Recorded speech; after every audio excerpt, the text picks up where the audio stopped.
इस वक्त ईरान पूरी दुनिया की तवज्जो का मरकज बना हुआ है। Reporting live from the scene where earlier today Iran ने इसराइल को हिला के रख दिया है। Please Iran stop. इसराइल इस वक्त हर तरफ खंडरात के मंजर पेश कर रहा है।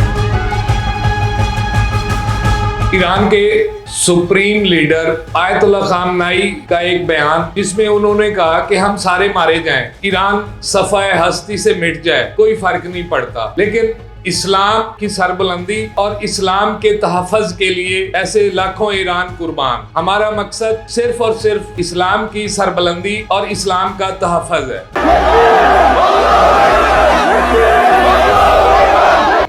ईरान इस वक्त इसराइल के ऊपर दिन रात हमले कर रहा है। मुख्तलिफ इंटरनेशनल मीडिया के लोगों ने कवरेज भी की, वो दिखा भी रहे हैं कि इसराइल में किस कदर नुकसानात हो रहे हैं। यहाँ तक कि नेतन्याहू का जो आबाई घर था वहाँ पे भी मिसाइल मारे गए हैं और उसके खानदान के 35 के करीब लोग अभी तक लापता हैं। इस वक्त इसराइल की अवाम रो रहे हैं, चिल्ला रहे हैं और ईरान से माफी तलब कर रहे हैं। माफी के साथ साथ वो माफी सिर्फ अपने लिए नहीं मांग रहे हैं, हमारी जो क़यादत है, हमारे जो हुक्मरान हैं, इनको भी माफ करो। लोगों ने रैलियां निकाली हुई हैं, सफेद झंडे हाथों में उठाए हुए हैं और ईरान से माफी की गर्ज में वो नारेबाजी भी कर रहे हैं। ये वीडियो मुलाहिजा कीजिए। Iran, we beg you, please stop the attacks.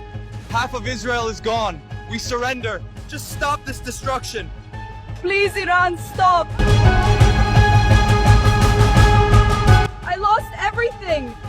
Not because of war, but because no one listened. जब कोई भी शख्स जंगी हालत में सरेंडर करता है तो ये सफेद झंडा, ये उसकी अलामत है। सफेद झंडा लहरा दिया जाता है। तेल अवीव के ये मनाजिर हैं जो आपने देखे हैं, जिसमें काफी तादाद में लोग हैं जिन्होंने एक रैली निकाली हुई है, हाथ में सफेद झंडे उठाए हुए हैं और वो ईरान से माफी तलब कर रहे हैं। इसके साथ साथ ईरान ने ये भी धमकी लगाई है, जो मुल्क इसराइल को सपोर्ट करेगा हम उस पर भी अटैक करेंगे। और साथ साथ उन्होंने जो ईरान की हिमायत कर रहे हैं, जो मुसलमान ममालिक ईरान के साथ खड़े हैं, ईरान के हक में बयान दे रहे हैं, उनका भी शुक्रिया अदा किया है कि हम ताहयात आपके एहसानमंद रहेंगे। नाज़रीन, ये है ईमान की ताकत, मुसलमान की ताकत, इस्लाम की ताकत। एक अकेला मुल्क जिसने पूरे यहूदी सिस्टम को बिखेर के रख दिया है। जो कुछ अर्सा पहले हम मुसलमानों की चीखों पुकार सुनते थे, बच्चों का रोना सुनते थे, लोग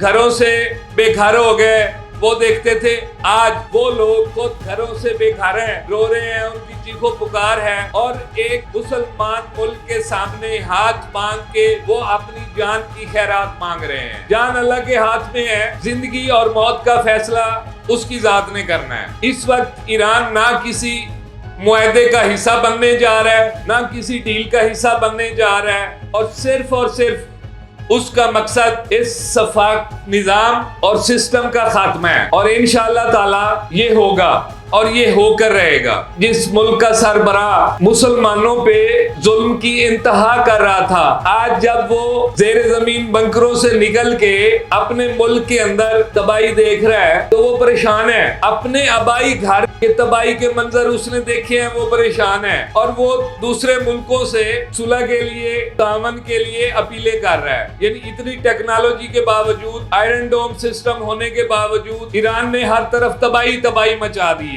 ये सिर्फ और सिर्फ अल्लाह का अजाब है जो किसी न किसी तरीके से, किसी न किसी के हाथों से होना था। जो हमारे मुस्लिम ममालिक की सूरत हाल है, जिस तरह वो ईरान के साथ यकज़बान होकर खड़े हैं, उम्मीद है कि आगे भी इसी तरह ही होगा। और अगर इस तरह हो गया तो पूरी दुनिया पे मुसलमानों का राज होगा, पूरी दुनिया मुसलमानों की मोहताज होगी।